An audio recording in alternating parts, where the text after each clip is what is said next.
1st, 2024. Before we do the roll call, I'd like to have Board Member Mejia read our mission statement. Thank you. Students will be challenged to become college and career ready and lifelong learners. The El Rancho Unified School District will actively partner with the community as its leading educational institution that provides a technology-rich and innovative learning environment for all students. Thank you so much. Now I'd like to do call to order, roll call. Members of the Board of Education, Arlene Perez, President, was running a little late and she will join us shortly. John Contreras, President. Mr. Hector Lafarga, Clerk. Present. Dr. Teresa Marino, Member. Present. And Esther Mejia, Member. Present. Excellent. At this time, is there any public comments for closed session items? No public comments. Excellent. So now we're going to be adjourning to closed session. Bear with me, my voice is. So moving on to item 5, reconvene in open session at 6:44. Item A, roll call members of the Administrative Cabinet. Dr. Vegas. Present. Doris Delgado is not able to be here today. Dean Cochran. Present. Jasmine Chavez Diaz. Present. Sara Castañon. Present. Jaconda Rodriguez Padilla. Present. Thank you. Moving on to item B, Pledge of Allegiance. Ms. Mejia, do you mind doing the Pledge of Allegiance? Yeah.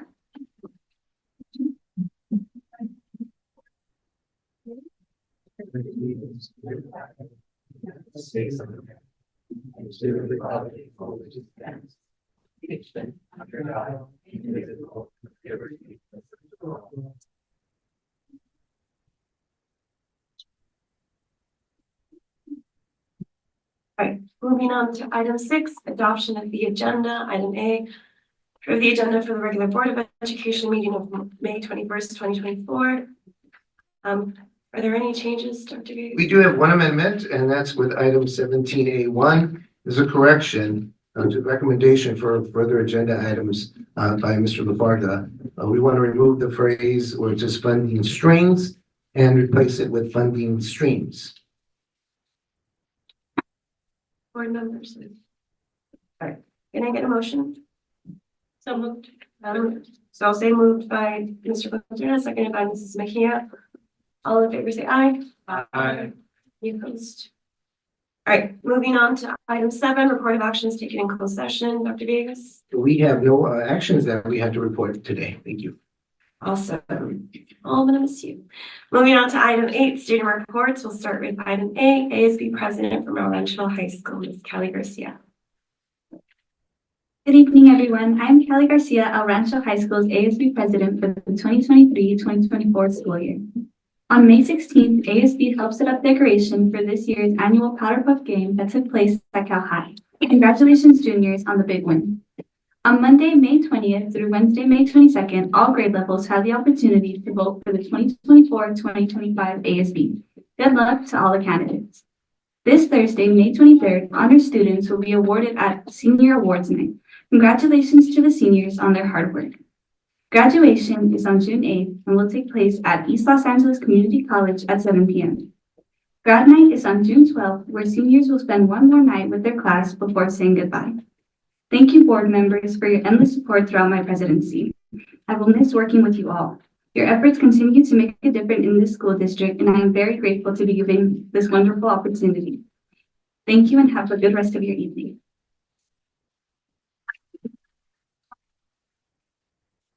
Thank you, Kelly. Moving on to item B, ASB spokespersons from Salazar High School, Ms. ERUSD Sanchez.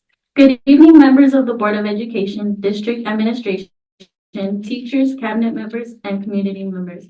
My name is ERUSD Sanchez. I am the ASB president at Salazar High School. To start off, I would love to express my gratitude to each and every single one of you always for allowing me to take part in these board meetings. My experience as an ASB spokesman has taught me a lot. One of my favorite memories from high school will always be serving as an ASB spokesperson as well as ASB president. These Tuesday meetings are something I will always miss. Being able to represent Salazar High School was an honor for me, a place where knowing everyone there genuinely cares about their students and each and every single one of the teachers builds a bond with their students. I feel as though I'm at home. I've enjoyed keeping you informed about all the wonderful things that are going on at Salazar.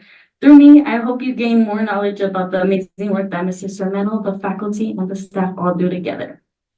And for my last time, thank you and have a great evening.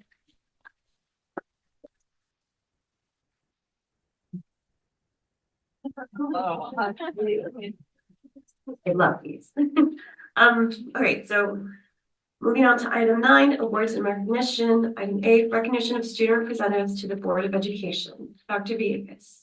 Yes.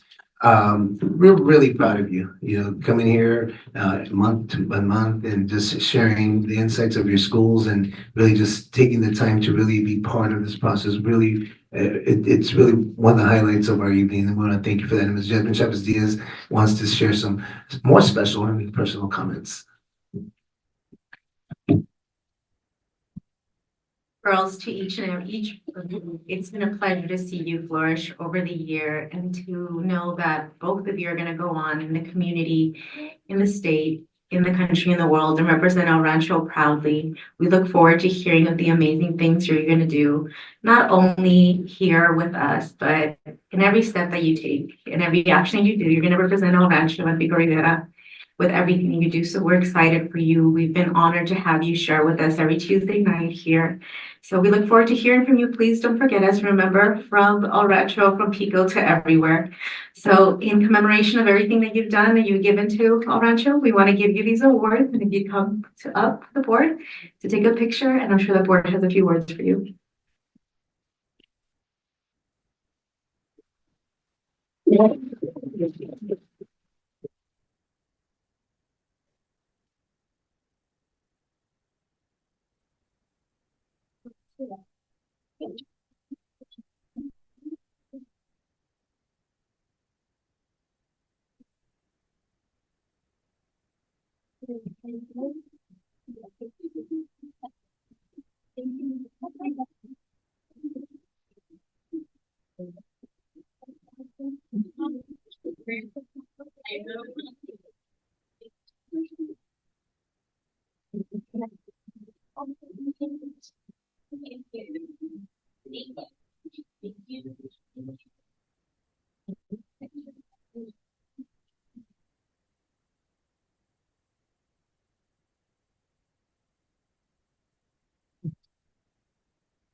Thank you.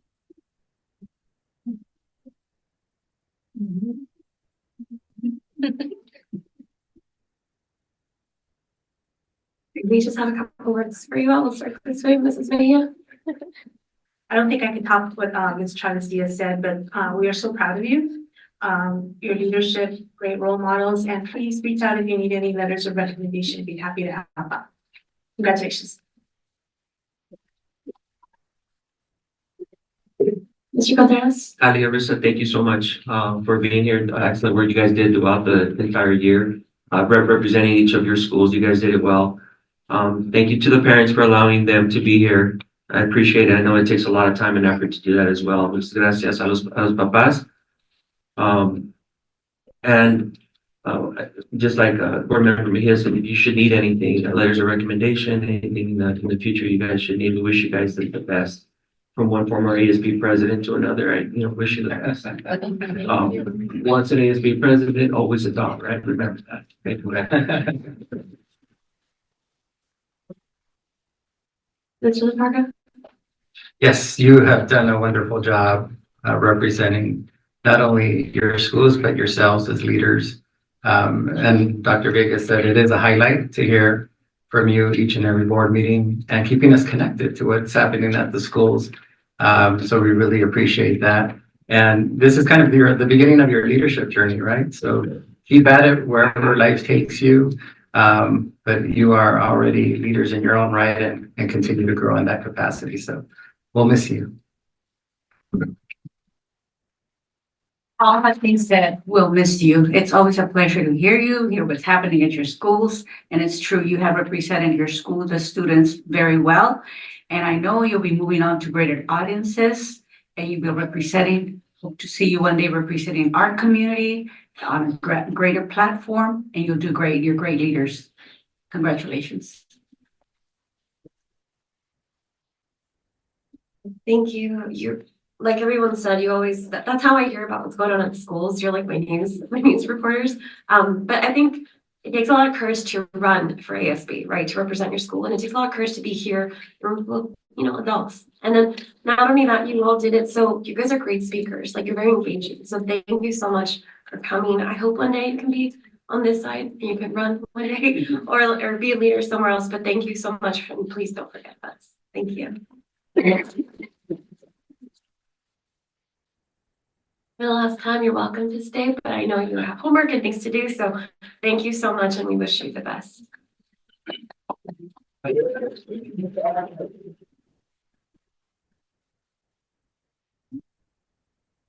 We're going to move on to item B, recognition of retirees and years of service and recipients. Dr. Bayes.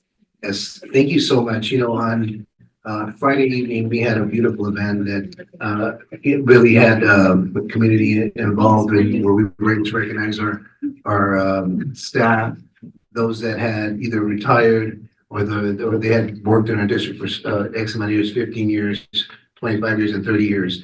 And as well as the employee of the year was recognized. And today we're going to be recognizing them here at the board meeting. And so it's really just a testament of the dedication and hard work that our employees demonstrate throughout the years. The desire to stay at El Rancho Unified School District, tells us how committed they are to our district, to our community, to our schools. Many of these individuals came to our schools, and many of them, have given really their entire career to being in our school district, and that really deserves a very loud round of applause. So before we even get started, let's give them a big round of applause. Come on. To guide us in this process from HR, we have Ms. Heather Redding. If you can come, there you are. Thank you. All right. The Board of Education honors the dedicated service of retirees and employees with 30 years, 25 years, and 15 years of service. These employees' contributions have enhanced the lives of countless students, and they are commended for making a difference. For 15 years of service honorees, we have Moses Alcala, Deanne Garcia, Estela Hernandez de Carmona, Everett Moore, Jeanette Pena Godoy, Tamara Ramirez.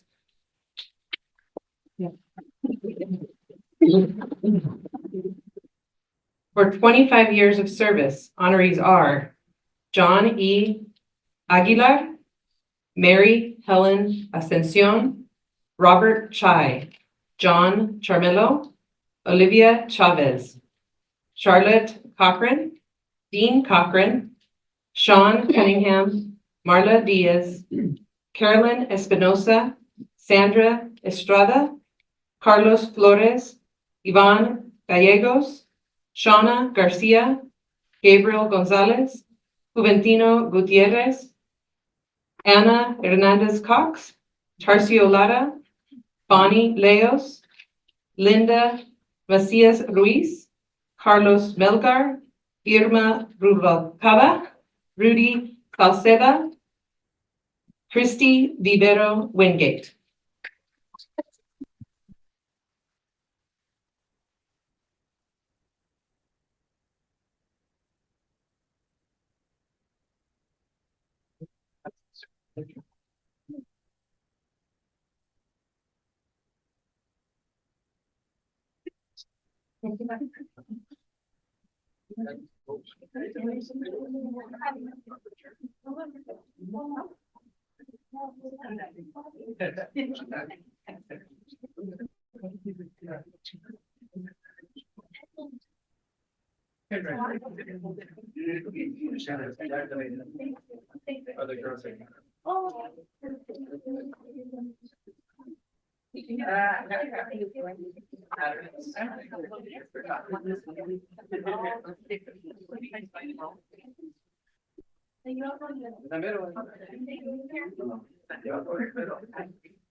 Ready? Ready? Basically, hold it.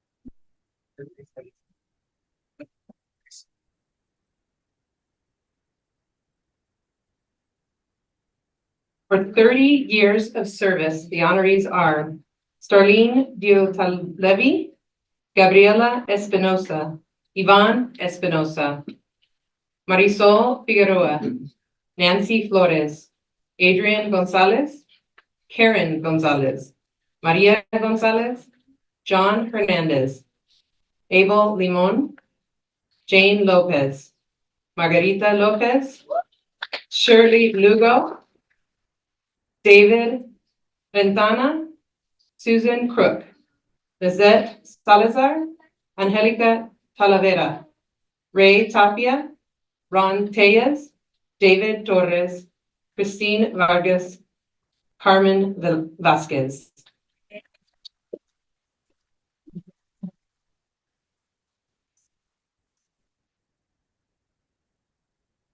Retirees. Oh, they're here. Okay, sorry. Didn't see anyone lining up.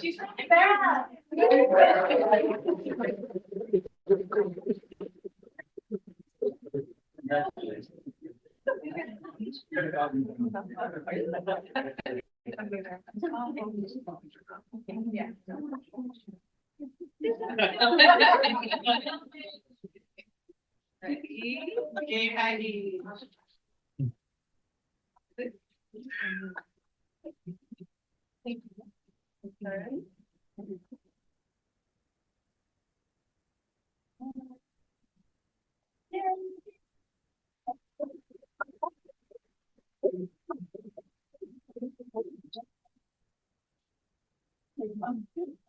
Okay, retirees. Lila Alcala, Liza Avila, Susan Bucio, Maria Carrasco, Janice Dickinson, Linda Eves, Jocelyn Espinosa, Beatriz Flores, Betty Hernandez, Elizabeth Jimenez, William Jimenez, Melinda Jose, Marcela Lamar, John Newton, Robert Orozco, Karen Quintero Cadena, Manuel Rodriguez, Maria Elena Salcedo, Sue Sermeno, Raymond Valenzuela, Victoria Viramontes, Carissa Zico.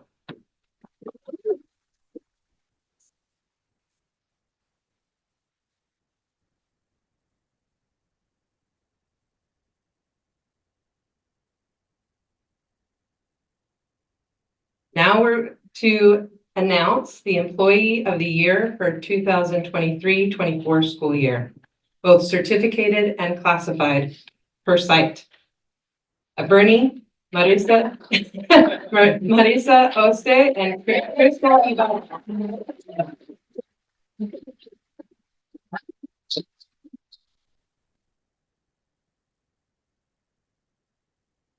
For a second.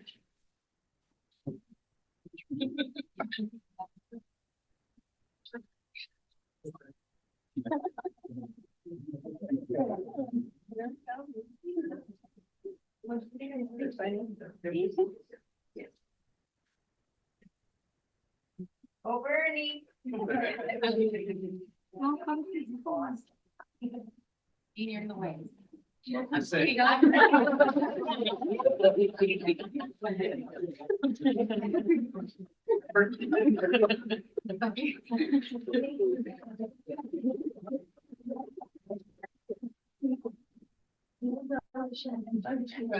For Bernie Elementary, Alice Dijon.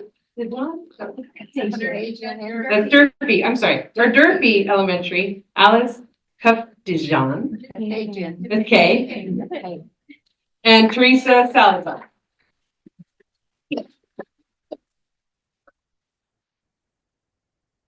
Early Learning Program, Patricia Cortez, Irma Medina.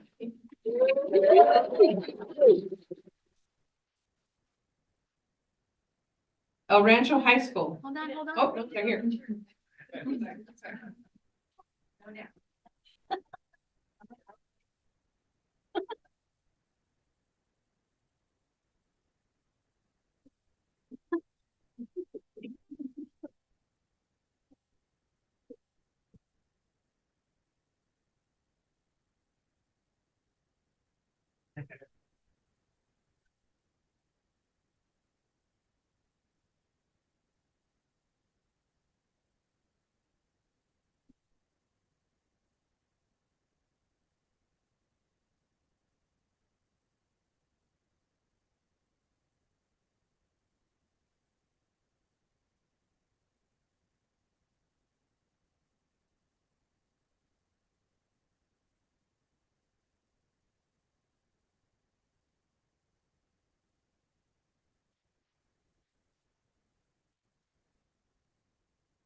El Rancho High School, Carissa Zico and Lillian Lugo Gonzalez.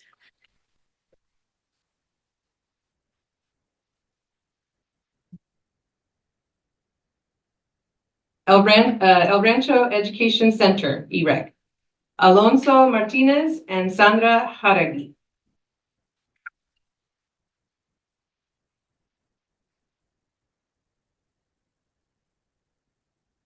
Okay, for McGee, we're going to announce the one and just put on pause the second employee, considering that they will be also announced towards the end for another recognition. So for McGee, we have Veronica Persona.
For North Ranchito, Janice Dickinson and Gina Gonzalez.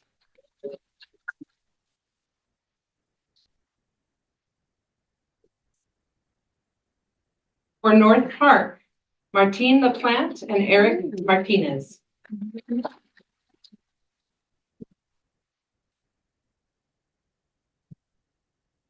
For Rio Vista, Olivia Chavez and Rose Gonzalez.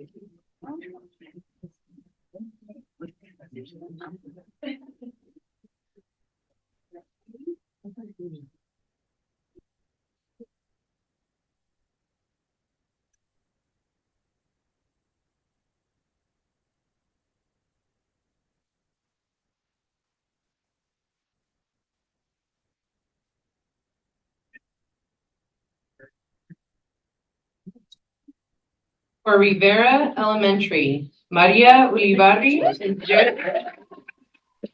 and Jeremy Mendoza.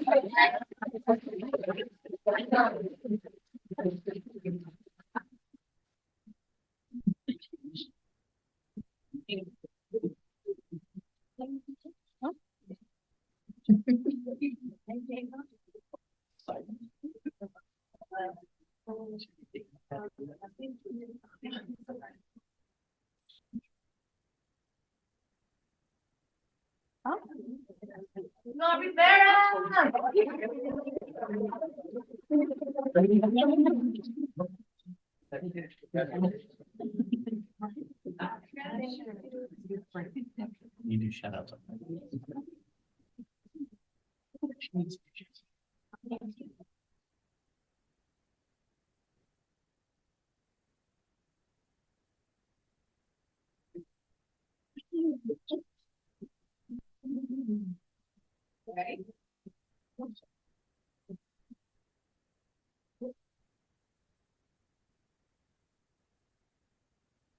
Am I gonna go? That's so cool. Okay. That's it.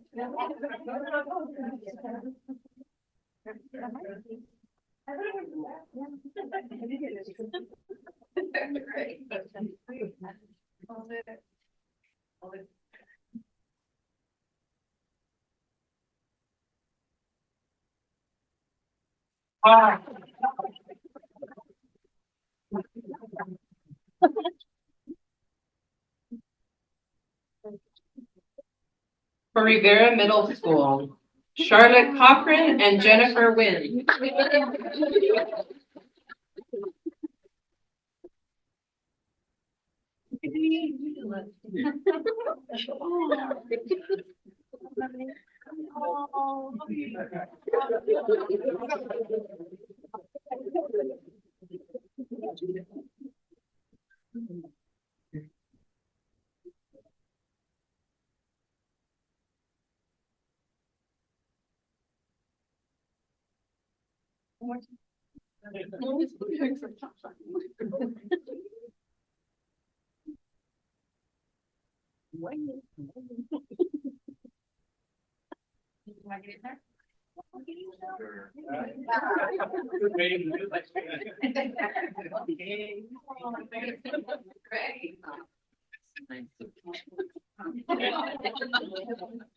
Okay.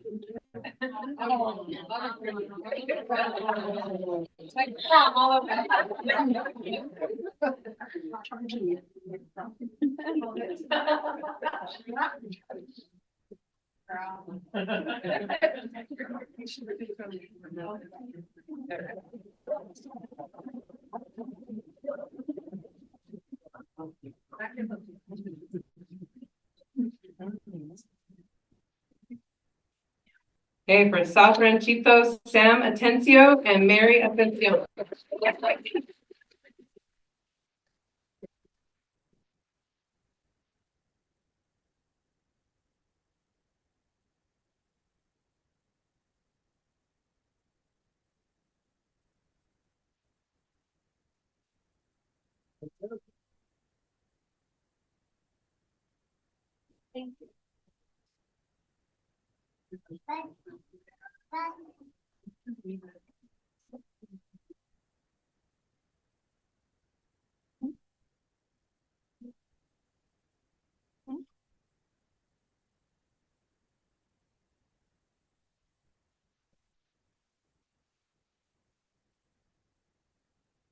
And again, we're going to announce for Salazar High School, but one will be paused for later in the program. And at this time, we'll announce Sharon Diaz.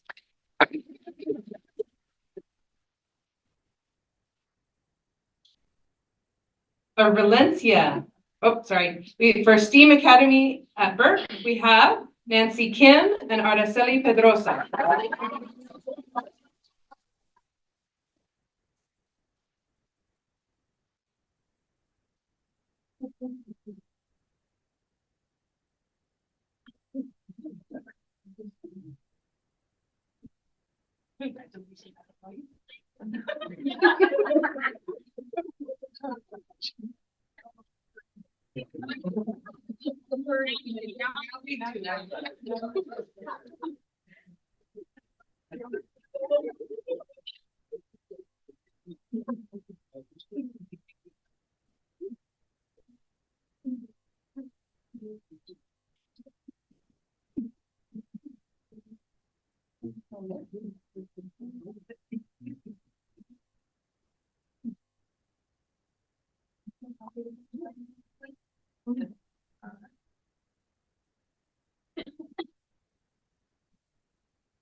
All right, for Valencia, we have Cassandra Esparza and Margarita Martin de Campo.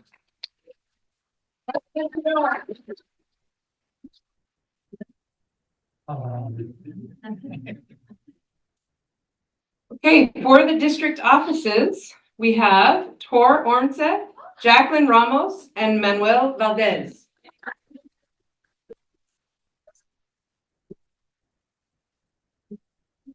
Now, as I alluded to, we have two special employees that not only received Employee of the Year for their sites, but also district-wide. At McGee and a district classified employee, we have Alejandro Abarca.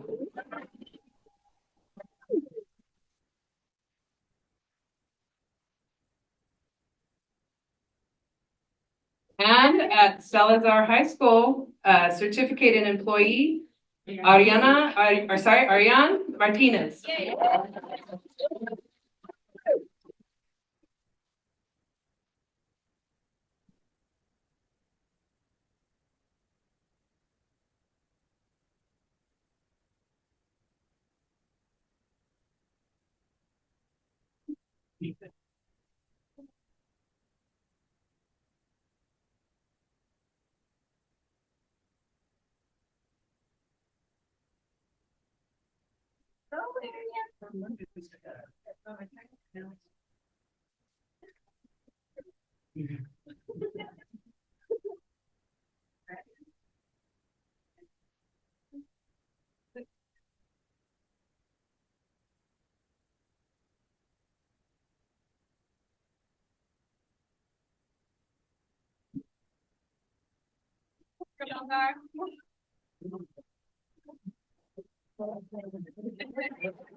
Go ahead and go on.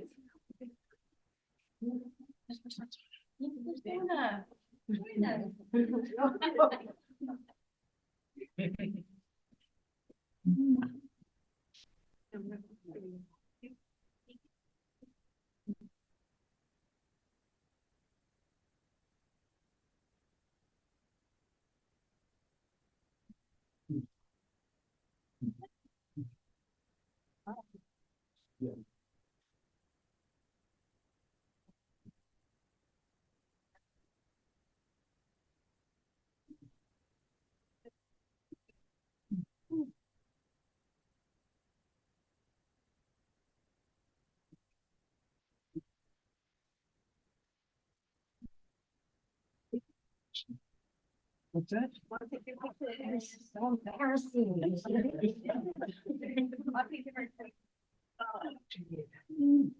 I'm gonna kind of speak for the board. If we skipped any principals here, I think we got everybody with the pictures if they'd like to. Can we please, we'll take that picture, and also after if any family members would like to take the picture, take time to take the picture, we'd appreciate that as well.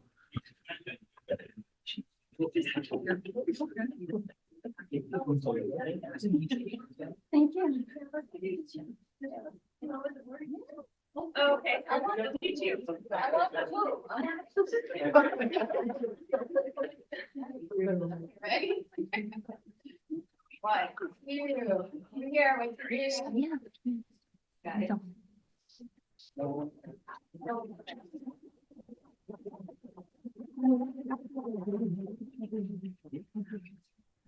Ready?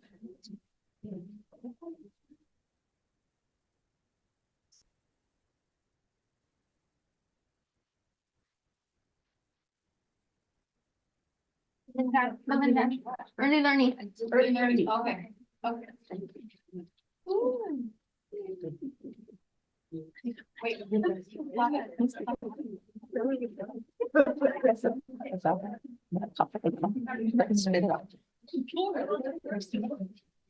Yes. Yeah.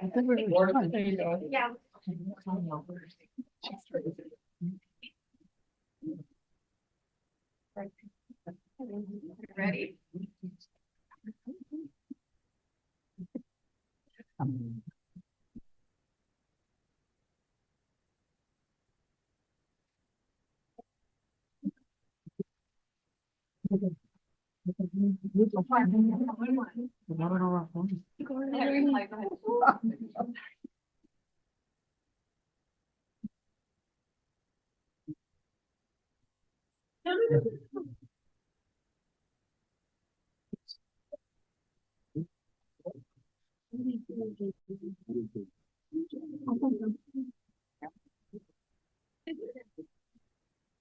Ready?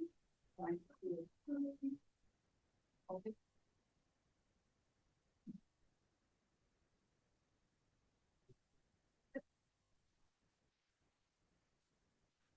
And then with a special request for all the recipients of the Employee of the Year to please come up and for one group picture.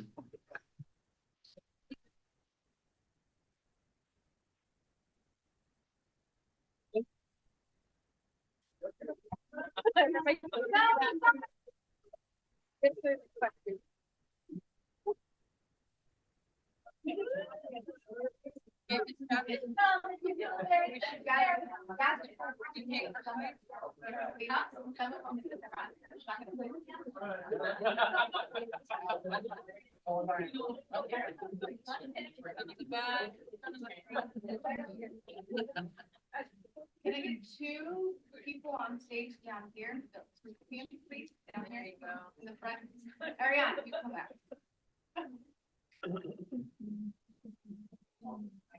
Need one more. Stage to come down. Jeremy, you're called. Jeremy, stay.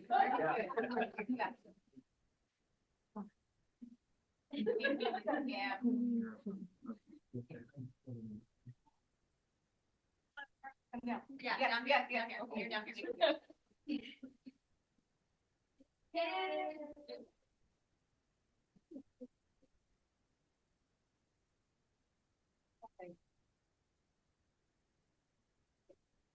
Okay, you guys ready? 1, 2, 3. Hold it.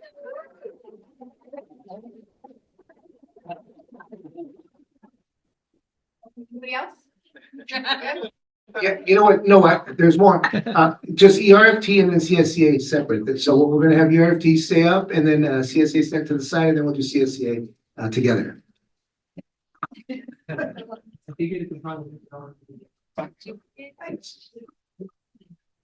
Ladies. And our union presidents, would you like to join, please? Okay,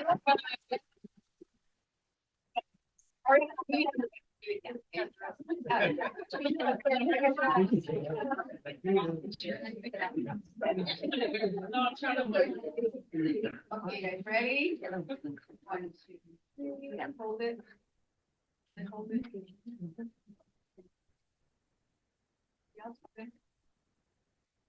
Swap. Yeah.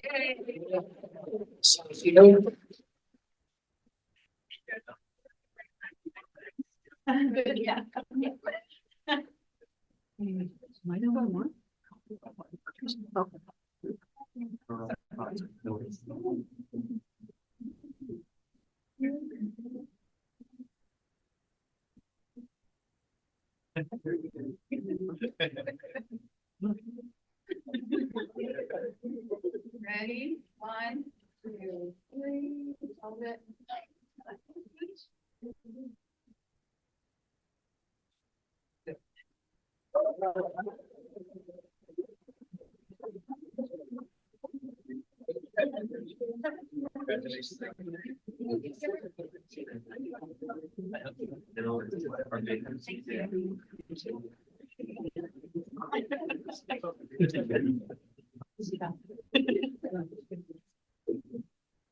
Right. So we'll just do some quick comments and then we're gonna take a break. So if anybody wants to do family pictures, we'll give you a break to allow that. So we'll just start with comments. We'll start this way, Dr. Marino. Congratulations to all of the recipients, the 15, 25, 30 years, especially to the retirees who are joining me. You are now in a great phase of your life. Enjoy it, be happy, wake up whenever you want. It feels wonderful. To the others who have completed so many years, thank you for the many years of services you're giving to the district. You could have been somewhere else that pays double, but you're here, and we thank you for that. And to the employees of the year, you exemplify what great staff is. You serve your kids, you come here every day, and you have been given proper recognition by your peers. You are wonderful. I'm just so proud to be here. Thanking you personally. Mr. Morgan. Yeah, just a deep appreciation for your years of service and commitment to the district and our students. It was great to celebrate with all of you, with all your colleagues in the district last week. And for those of you that have received the Employee of the Year, thank you for elevating your work and service to our students and being a model and just continued commitment. So really deep appreciation to all of you. So thank you. Mr. Gonzalez. Just, yeah, to repeat what was said, the ceremony was great at El Rancho that we had in the recognition ceremony. It was awesome to see so many people, so many faces. Some people still have been here since when I was going through school. I don't want to mention any names, but a great big thank you, to each and every one of you, the employees of the year. I know you guys do great things. Ms. Bertil, I'm just going to say your name because I know you don't like to be in the limelight. So thank you so much for everything you do. It actually, the apple doesn't fall far from the tree, right? So thank you for everything. Ms. Albarca, what you do in your extra time for the kids, for the children. And that's what our community is about. So thank you to both of you for being recognized and getting that recognition. And thank you to each and every one of you that were recognized tonight. I appreciate it. Mrs. Mayhew. I just need to apologize for not being able to attend on Friday. I was traveling to Sacramento on CSBA business. I was bummed that I wasn't able to make it, but I am so happy with the positive energy that is in the room right now. We're so happy and grateful for everything that you've done for our district, to the retirees. We will miss you. And for everyone else, just, your dedication and how much you put into this district, it doesn't go unnoticed. And I just grateful. So congratulations.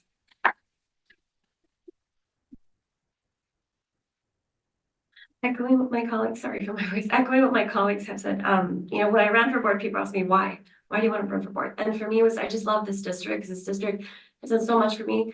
Rose, I remember you from elementary. I remember, being there 15, 25, 30 years. That's huge. Like a lot of people, thank you for everything you do for district. Thank you for waking up. To retirees, again, I envy you so much. Like I am so ready to be retired. But thank you, because again, you get to put yourself first. Like Dr. Marino said, you get to wake up whenever you want. You don't have to handle. I know you're going to come back. We always need subs. If you're interested, please come back. But we love you and we'll miss you. And to the employees of the year, Miss Martinez, sorry. I know I don't know you personally, but every time I hear the graduations, they always mention you. They always talk about Ms. Martinez. And so to me, that speaks echoes of the influence and the impact you're having on students. So thank you so much.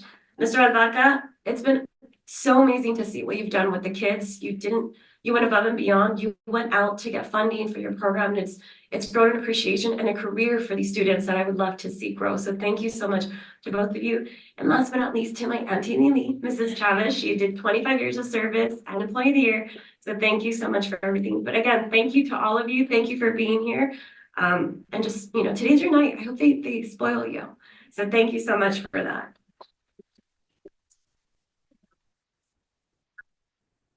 So before we continue, we're going to take about a 10-minute recess. I know some of you came with your families, so if you want pictures, please come up. Feel free to take some pictures, and we'll come back in about 10 minutes.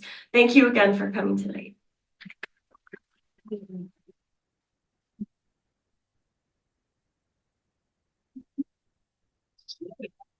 Oh, thank you, you too. Nice meeting you. So we'll move on to item 10, public comments, items on the agenda, blue comment cards, Dr. Villegas. We do not have any blue comment cards at this time. Okay, moving on to item 11, public comments, items not on the agenda, yellow comment cards, Dr. Villegas. We do. We have a few. Start with Mr. Ruben Olage.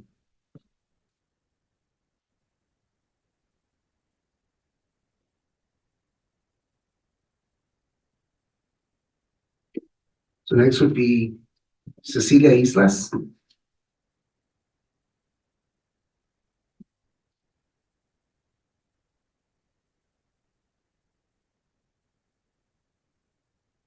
Good evening, everybody.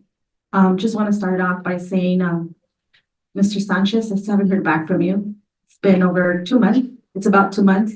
I just needed the district policy. That's the most important thing. Mrs. Let's just make sure you're addressing the board, sir. Make sure you're addressing the board. Okay, thank you. Thank you, Mr. Sanchez. Just wanted you guys know we continue to meet with other parents. I want to read a statement that we put together. We are a group of concerned citizens and students from Peak River, California. Our children ask for help and are neglected by those who should be their advocates.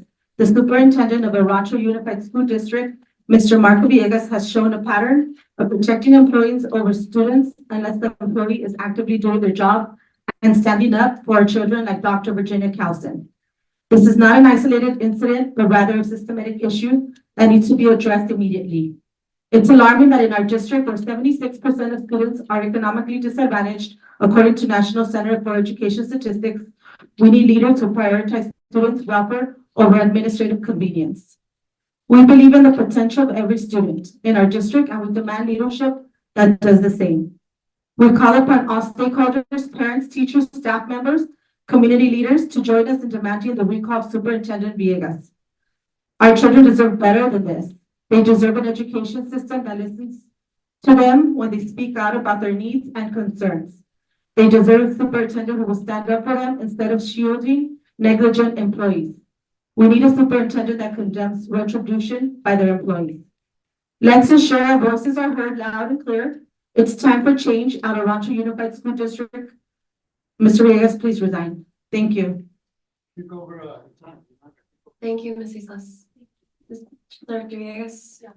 And we have Ruben Olage.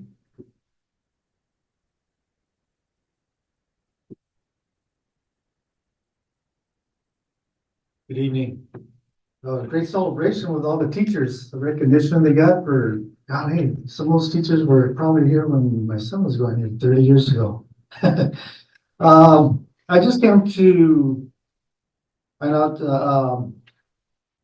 I didn't recognize anybody at the festival we had at Valencia Friday night.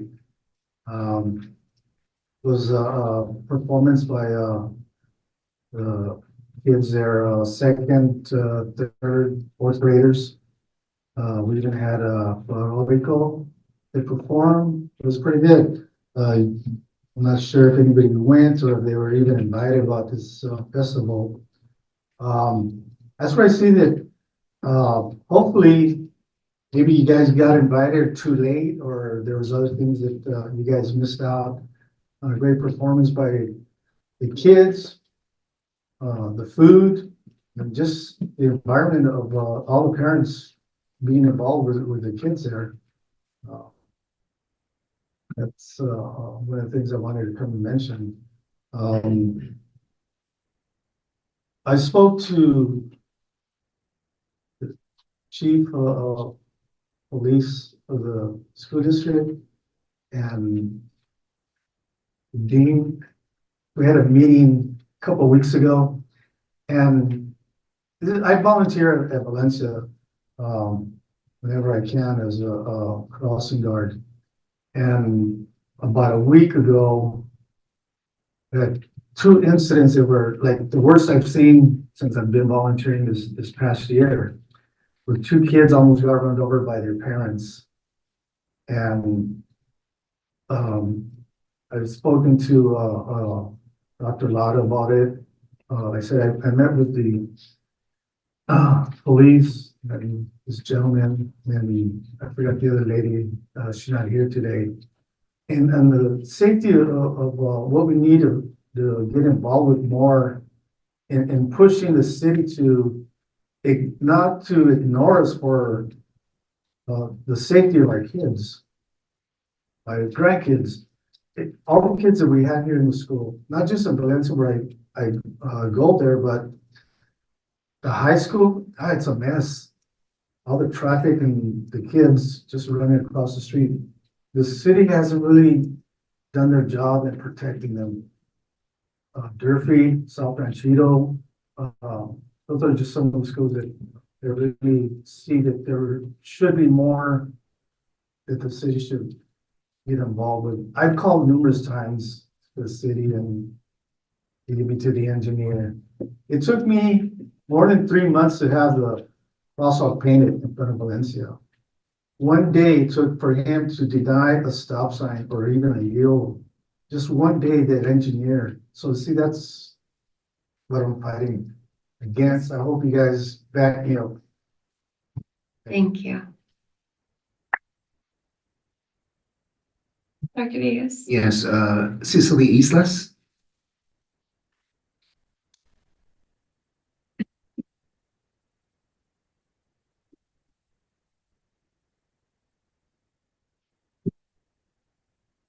Sure.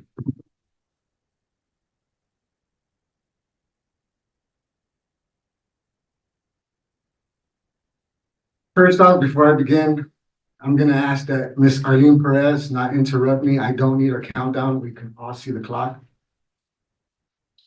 Just before we start, actually, you can pause the time, Tony in the back.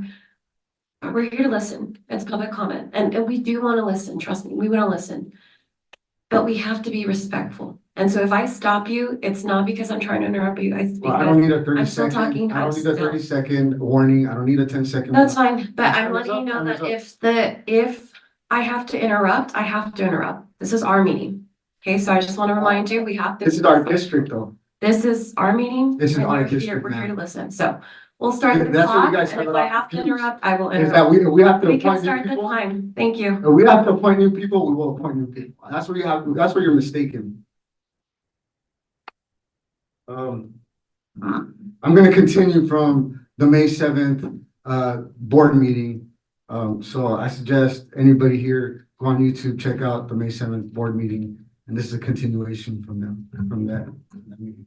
First of all, I did not confront Mr. Gaitan, and my interaction with him was never aggressive. He was the one who initiated engagement by addressing me with his unprofessional and disrespectful statement. He also was not uncomfortable or afraid. As anyone can bear witness in the video sent in with the complaint, Mr. Gaitan not only keeps a stupid smirk on his face, but he actually comes back to be confrontational. School district police, Officer Luis Gomez, had to intervene and tell him to keep going about his way. That doesn't sound like someone that's uncomfortable or afraid.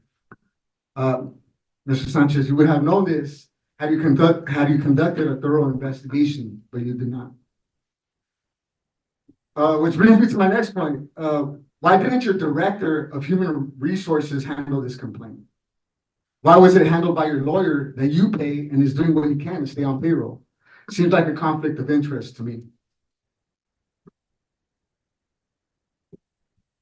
Speaking of human resources director, I want to address a letter sent to me by Mark Matthews, dated April 8th, 2024. Mr. Matthews, in this letter, you accused me of misusing the district's email system because I sent a group email to all the teachers and staff at STEAM Academy to inform them of why we, Cicely's parents, were not present at this year's spring festival. I never replied to your email, Mr. Matthews, but as a response, I offer you this.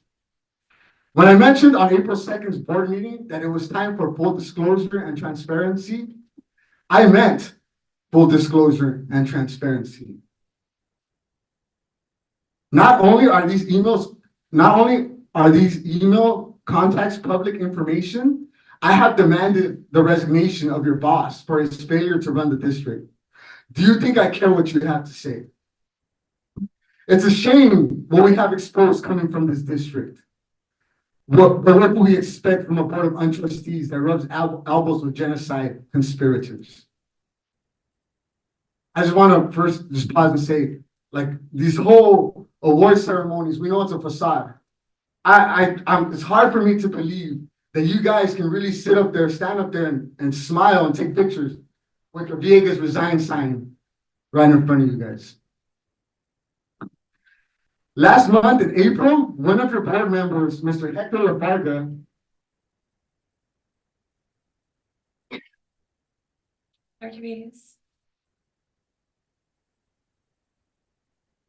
We have Kenya Islas.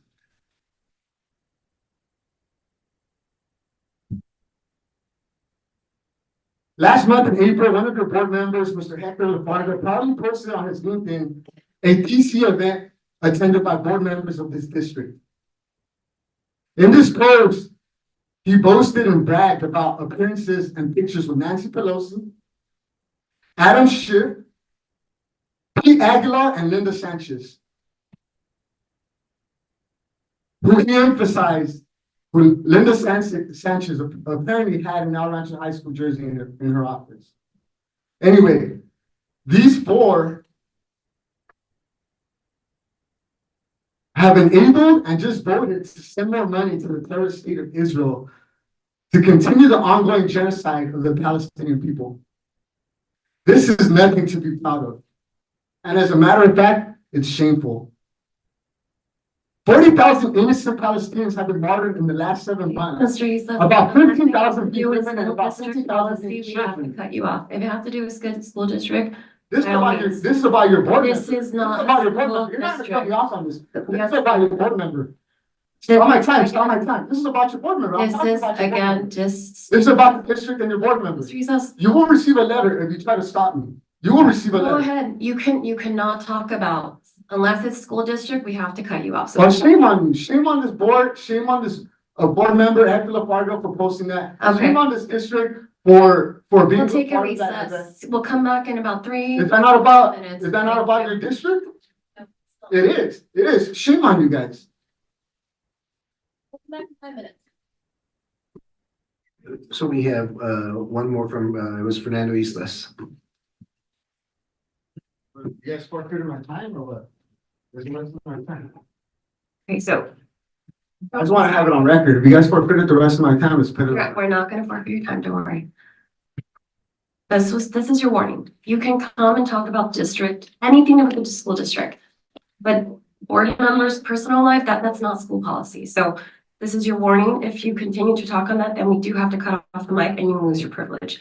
So this is just the warning. We'll get started. Can you start this time? Thank you. Reverting back to your incompetent work in this district. Is that district available, your incompetent work? You guys have sent out a clear message to members in our district. You have said, we approve your malicious, vindictive behavior that is in violation of our district policy, but continue to conduct yourselves as you please. For we will not hold you accountable anyway.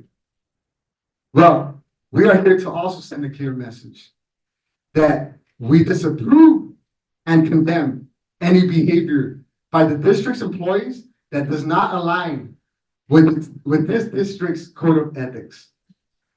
And that we, the parents of the El Rancho Unified School District, will hold you accountable if the board fails to do so. Steve has recently posted pictures of the counselors going around classrooms giving anti-bullying and later mental health classes. That's great. I'm sure the students will benefit from it. But where was this action at the beginning of the school year when Cincinnati kept getting persecuted? Principal Yanarella was doing squat, and we had to get the district involved, which led to Cincinnati receiving bad citizenship grades in retribution. Let me remind you, grades that she has never received in her life before. This is the reason why Villegas, you have to go. We met with you in November during coffee with the superintendent, and you were notified of these issues. We met with you again in December to let you know Sicily was being antagonized and persecuted. And we met with you again in January to let you know that they had just kicked her out of ASB. And you're telling me you don't think these grades were given in bad faith? I'm going to say it to you in Spanish, since you like iterating Spanish things. La cagaste. Y por eso te tienes que ir.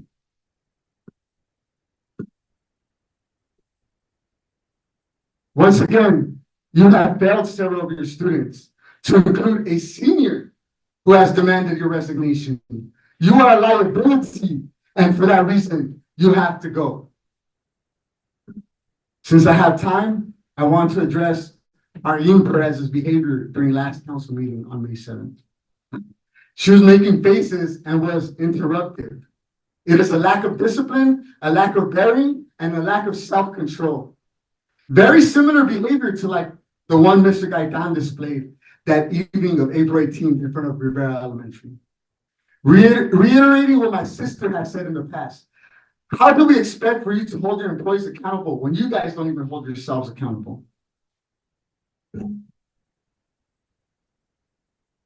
All of this has been sent and uploaded to Instagram account, parents of ERUSD.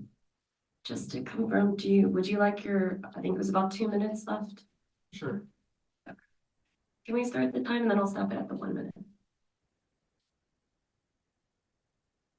All of this has been sent and uploaded to a new Instagram account called Parents of ERUSD. We welcome anyone to check it out.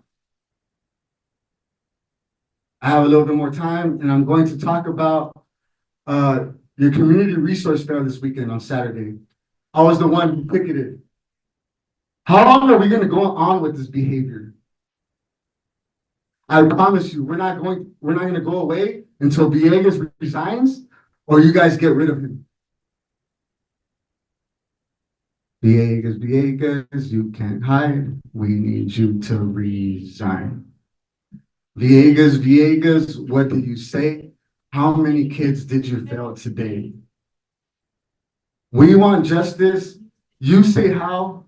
Marco Villegas, resign now. Right now, while I have her in front of me, I just want to commend Ms. Gio Padilla. She's one of the ones that has actually been doing some work around here. I appreciate her. I appreciate her getting chairs into the school. Something that I mentioned to you in December as well, Mr. Villegas. You told me you were going to go check out those chairs.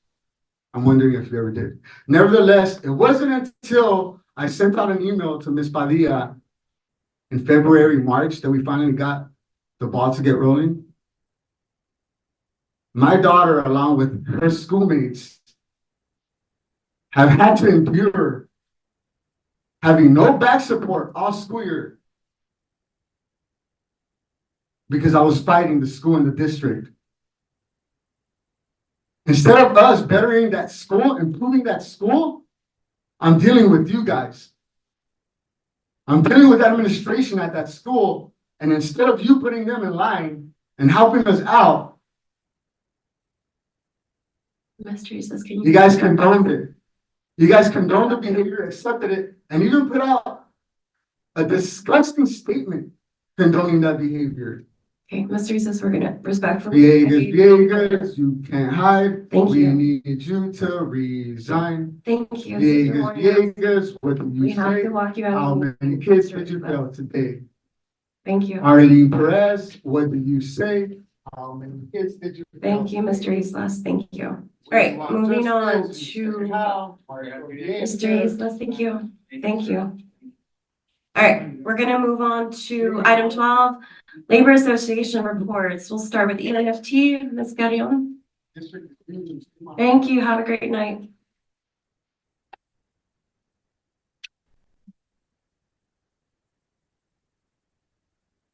Good evening, Lilia Carrion, President of Rancho Federation of Teachers.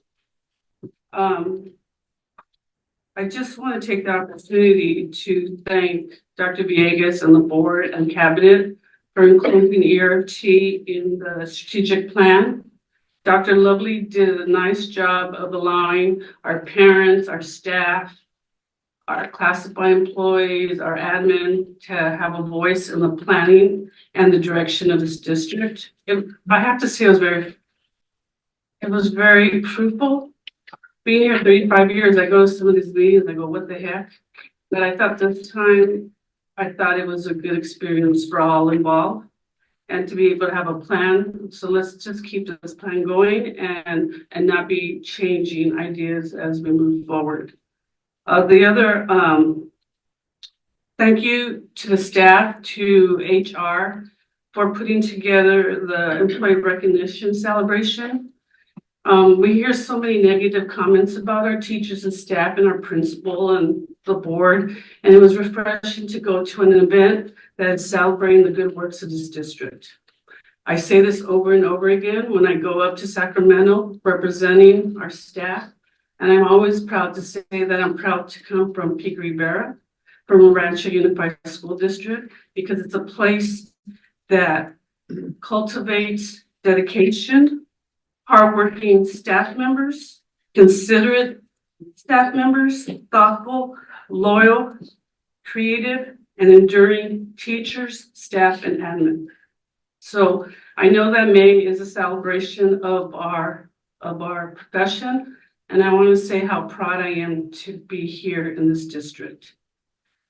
I'm going to jump to our TA is going before you. I hope you vote for it.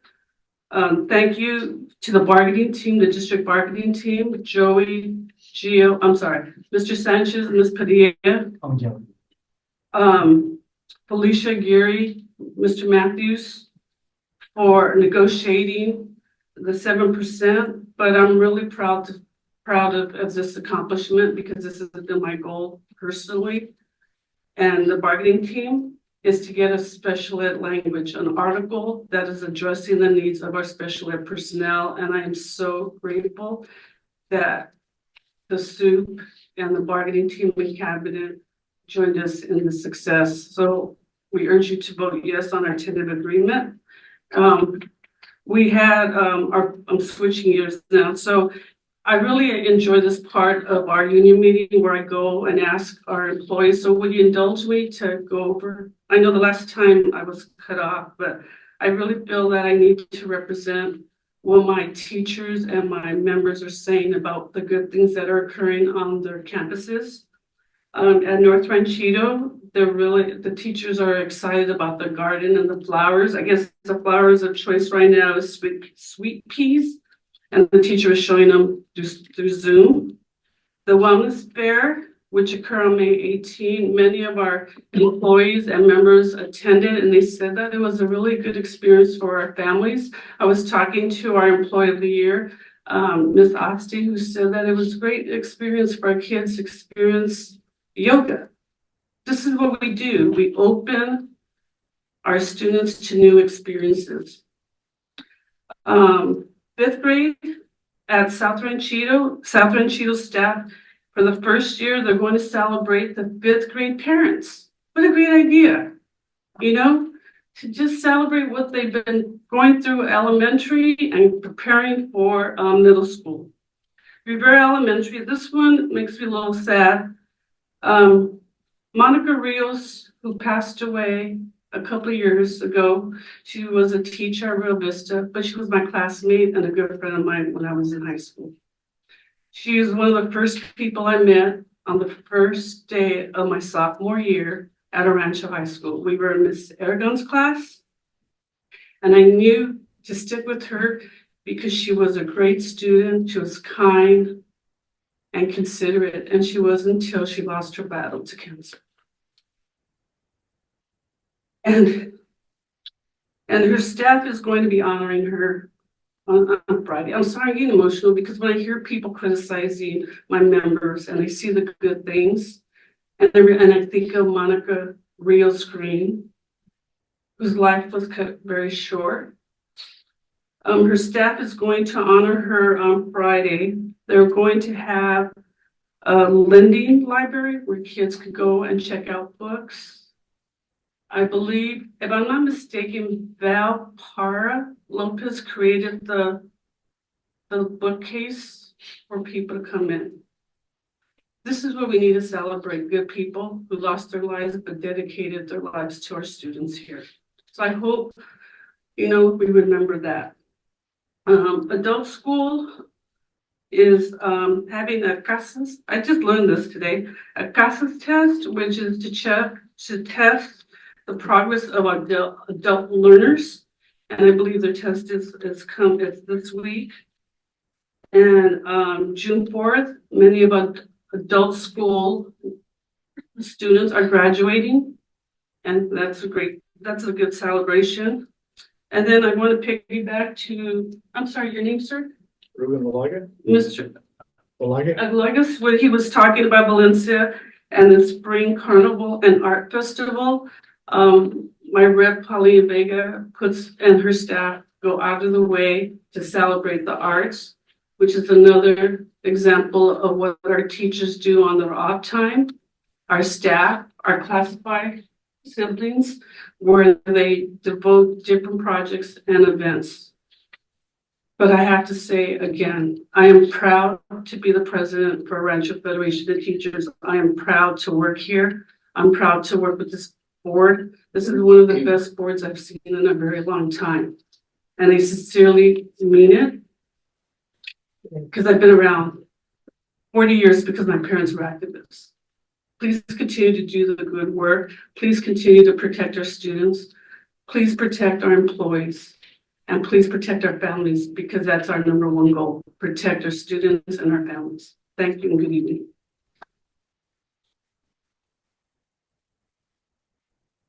Thank you, Ms. Leon. Moving on to CSEA, Ms. Serrano.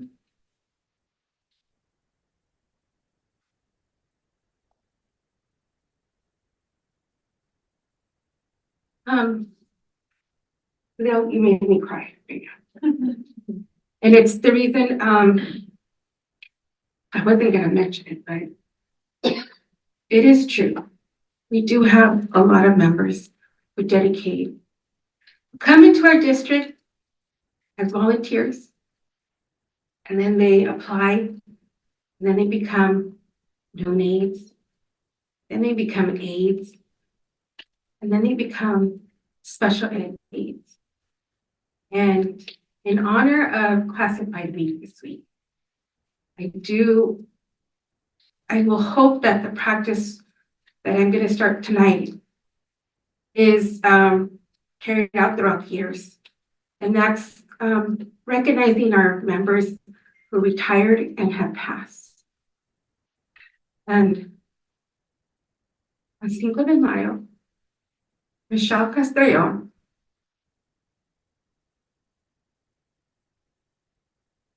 dedicated more than 20 years to our district, who loved our district, raised in our district, and never wanted to leave Pico Rivera.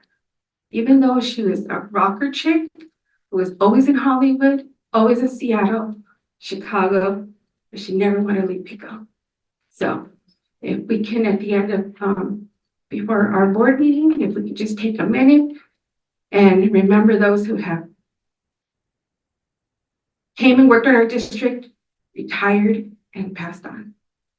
In honor of, and kind of continued our celebration of the Classified Week.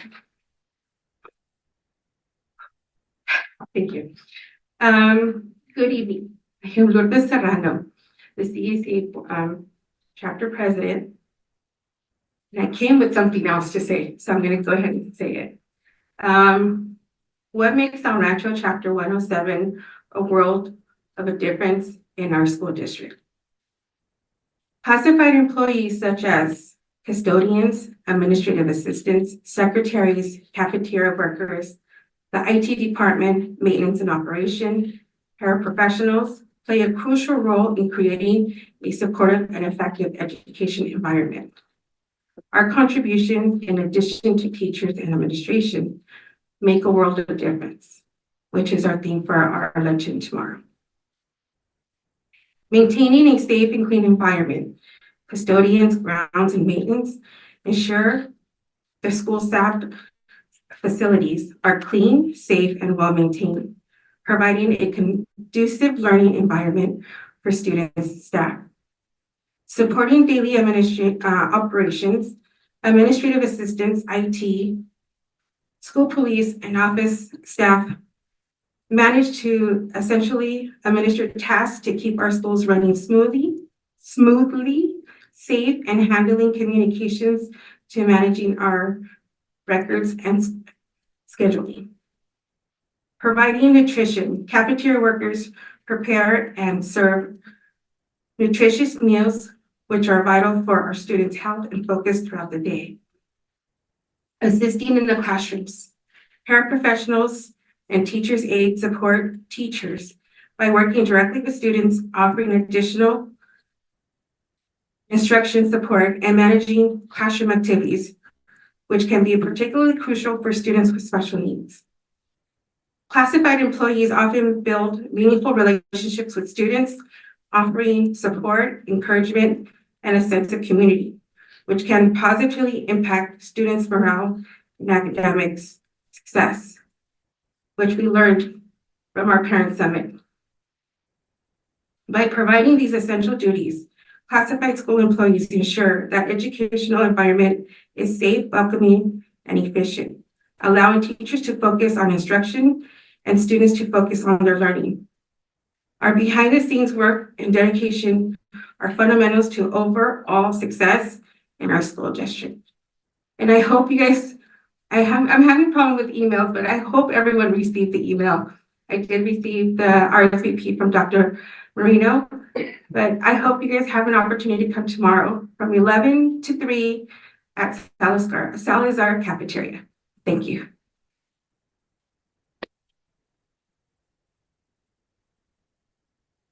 Thank you, Ms. Lerdo. We're moving on to item 13, comments and reports by the superintendent cabinet. Dr. Villegas. Yes, well, thank you so much. So much to share, and you mentioned the parent summit, and it can't help but remember one thing that our keynote speaker talked about, and talked about making sure that we don't let the noise stop us. And I think that's an important thing to just recall, because, whether it's internal noise, whether it's noise that's in different places, it serves as a distraction, because the work that happens in the El Rancho Unified School District is exemplary. The work that's happening every single day in those schools is something to be very, very proud of. And I think it's been said by our board, by our union presidents, that the work that the board is doing is really phenomenal in making sure that they're creating an environment for these things to happen. It's no accident that all these things that we have talked about throughout the years, all these awards, all these recognitions, all the different things that are happening within our district are happening because the environment is being created for these things to happen. And one of those things is supporting our employees and making sure that they have the environment to thrive. And that's an important thing. And in fact, one of the things that this Employee of the Year, it's kind of a new concept. It's the second year that we do it, but it recognizes the achievement of the various employees and the work that they do here. And so I'm very proud of many of these accomplishments that we've done. And I want to make sure that we continue to say to each other, let's not let the noise stop the fine work that is happening here in our district, and really lots of things. And we have about 3 more weeks left before the end of the school year, and lots of great things are happening in every single one of our campuses. Fantastic things in terms of performances, in terms of culmination activities, graduations, promotions. So many different things that demonstrate the great achievement that's happening in our schools. But that's not all, because we also have stuff that's happening this summer. So school doesn't stop when on the 11th when school's over, but that's just the beginning for many things. We've got construction projects that are going to be starting soon after that. We're going to have many things that we can't really get started until after the students are on some level of there's some space for us to do some of the things that we need to do. We also have summer school. We have summer session. We have ELOP at all the school sites. We have intervention programs at Valencia and Rivera. We have ESY at Rio Vista. We have kinder boot camp at North and South Ranchito. All the middle schools have interventions, and the high school has also a number of different programs to make sure that they get what they need in terms of credit recovery and in terms of enhancing what they want to do for their career. El Rancho Unified School District is doing an outstanding job in many of these places, and we do the work every single day, so we don't realize it, but it's important for us to articulate it and really demonstrate there are so many wonderful things happening in our district. I'd be remiss to not recognize that this is CSEA Appreciation Weekend. So CSEA, congratulations, and I know you're doing a lot of great things. So thank you for everything you do and your contributions to our district. The healthcare, fantastic event we had this Saturday. It was a great turnout from the community that came out. Not only did we have a demonstration of the partnerships that we have throughout our whole community, but we also had performances and we had schools there and so many different things that really shown are happening in our city. And it's a indicia of the work that we're doing here in El Rancho Unified School District. And yes, I am proud of the work that we're doing here. I'm proud of the board, I'm proud of our teachers, I'm proud of our CSE membership and all the employees in the El Rancho Unified School District. Jacana, I know you want to add some things? Yes, thank you. I'm very honored to say that we're making significant strides in the different goals and objectives that we've worked on during this past year. Not that I'm asking for a celebration, but it'll be about 6 weeks and I'll be here a year, almost a year.